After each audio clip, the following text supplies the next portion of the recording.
Day 2, washers. Alright, this is what we talked about yesterday. If we take a plane region and revolve it about a given axis, this is what the solid would look like. And therefore we use the disk method, where volume was pi r squared. Now what if we have a plane region that does not intersect with the axis of revolution? If we think of taking this region and revolving it about a given axis, well then we have a solid, but there's a part of it missing. So the cross section, if we were to cut this in down the center, then the cross section would still be circles, but it wouldn't be a solid disc. And that's where the washer comes from. So we have the disc,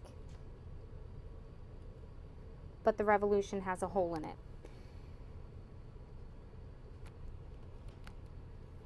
So here's some plane region. When we revolve it about the axis of revolution, here's the solid, but part of the inside is missing.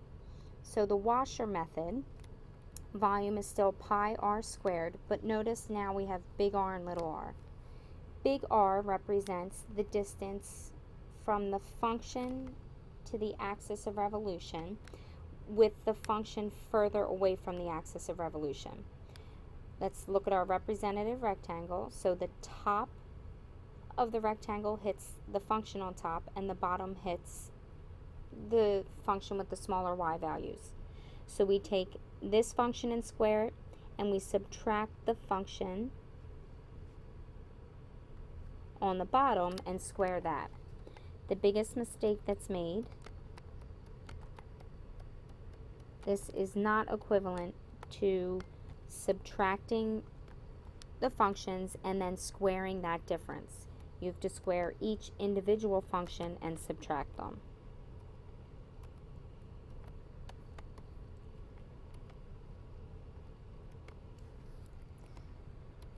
Okay, so again, yesterday, any horizontal axis of revolution, we would just integrate with respect to x, the function squared. Now for our washers, we have to square the individual functions and subtract their difference. Alright, find the volume of the solid bounded by these functions when the region is revolved about the x-axis. Revolved about the x-axis, so I'm integrating with respect to x. Now I will need to determine big R and little r. And big R represents, since I'm revolving about the x-axis, which function is further away from the x-axis, so from the line y is equal to 0. So we need our bounds. Set the two functions equal to each other, squaring both sides.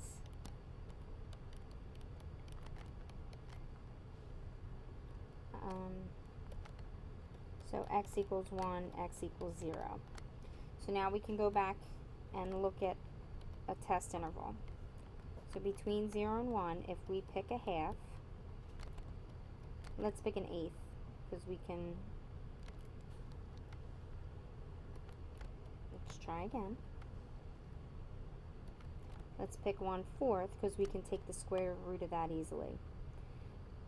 So square root of 1/4 would be a half, or 1/4 squared would give us an eighth. So 1/8 is less than 1/2. So the quadratic is our little r, and the square root function is our big R. Again,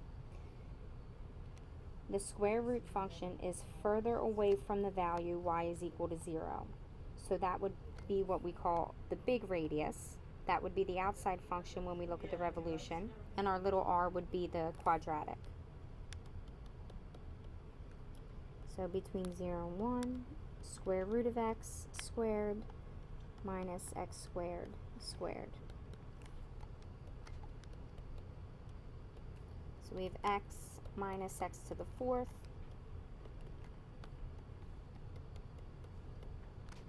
x squared over 2 minus x to the 5th over 5. We evaluate that between 0 and 1. So a half minus a 5th, so 3 pi over 10.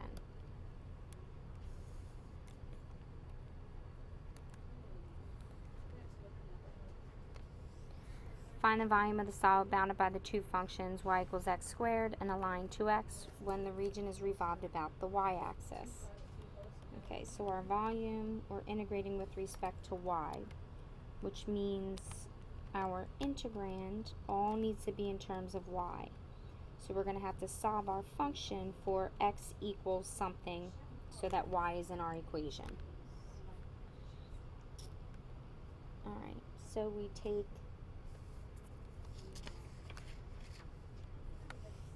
plus or minus square root of y is equal to x, y over 2, y divided by 2 is equal to x.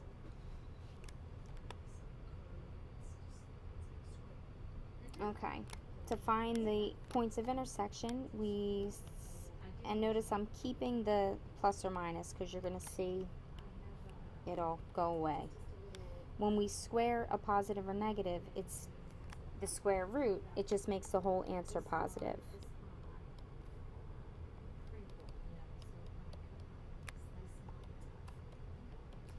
So we have y.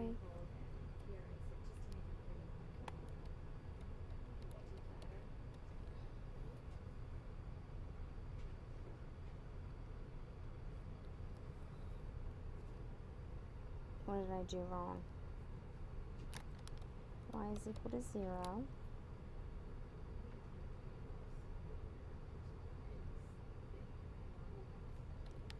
And when I set, I get y cubed equals 4.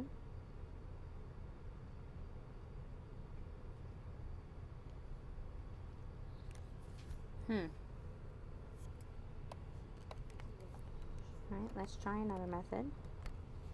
So squaring both sides, y equals y squared over 4. Now if I clear the fraction,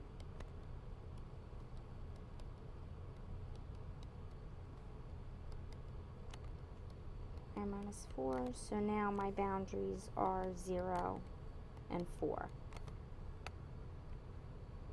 Okay, so if I'm looking between 0 and 4, then the function I'm going to use here is just the positive square root. So now let's determine which big R and little r is. So if I choose y is equal to 1, square root of 1 is 1, 1 over 2 obviously gives me a half. So if I'm revolving it about the y-axis, then 1 is further away from the y-axis. So this function, the square root function, would be my big R, and the line would be my little r.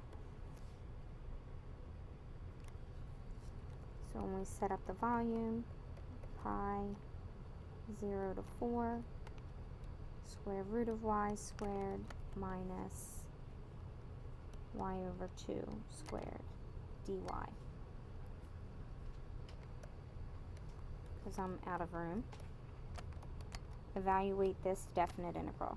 So find the volume of the region when these two functions, when the intersection of those two functions is revolved about the y-axis.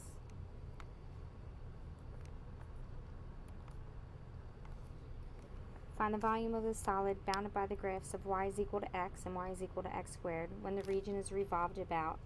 Now let's look at when revolutions about other horizontal and vertical lines. So if we think to sketch this, y is equal to x and y is equal to x squared. The sketch is easy and it's easier for you guys to be able to visualize what's happening.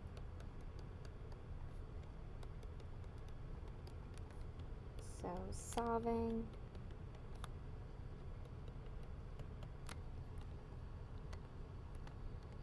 So points of intersection are 0 and 1. So we're taking this region and now we're revolving it about the line x equals 1.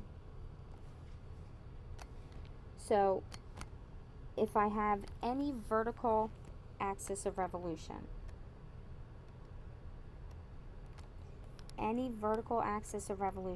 I'm going to integrate with respect to y.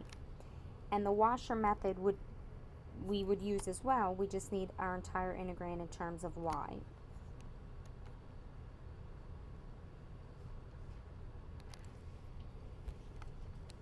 I know it's a disc and not a washer, because if I draw my rectangle here,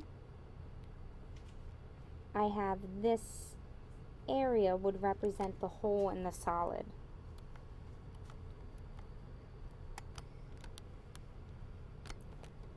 So if I'm integrating with respect to y, everything needs to be in terms of y. The boundaries and the integrand needs to be in terms of y. Y is equal to x, nothing more needs to be solved there. If y is equal to x squared, then the square root of y is equal to x. And I know it would be the positive region because we know what the graph looks like. So now we have to switch our boundaries to be in terms of y. If x equals 0, y equals 0. If x equals 1, y equals 1. So they don't change because this function, x and y, are equal.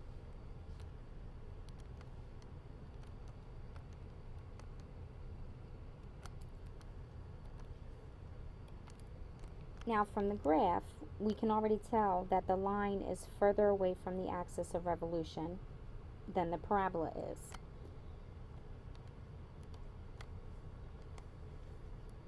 To get your function, your big radius is now going to be the function minus the axis of revolution, and likewise for your little radius.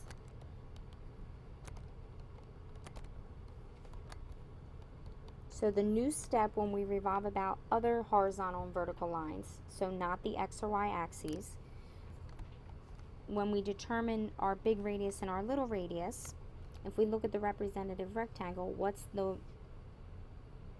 area of this rectangle? We would have to take the line minus the axis of revolution.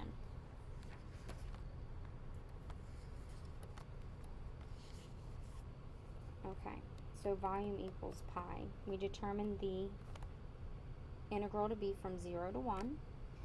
From the graph, we know that the line is further away from the axis. So line minus axis of revolution, and this should be r of y. And then my little radius would be the square root minus the axis of revolution. So big R quantity squared minus little r quantity squared dy. Now when we think about integrating this, a u substitution can be used on the big radius, but you will have to expand this because a u substitution wouldn't be appropriate. We wouldn't have anything to cancel. Square the first term, double the product, square the last term. So 0 to 1, y minus 1 quantity squared.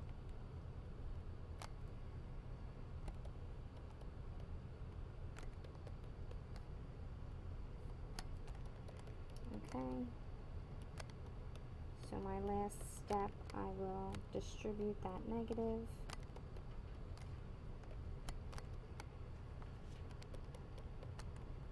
Alright, this integral, y minus 1 quantity cubed over 3 minus y squared over 2. So here we're integrating 2y to the 1/2 power, add 1. Dividing by 3/2 is multiplying by 2/3. So plus 4/3 y minus y. So now when I plug in 1, I get 0 minus 1/2 plus 4/3 minus 1.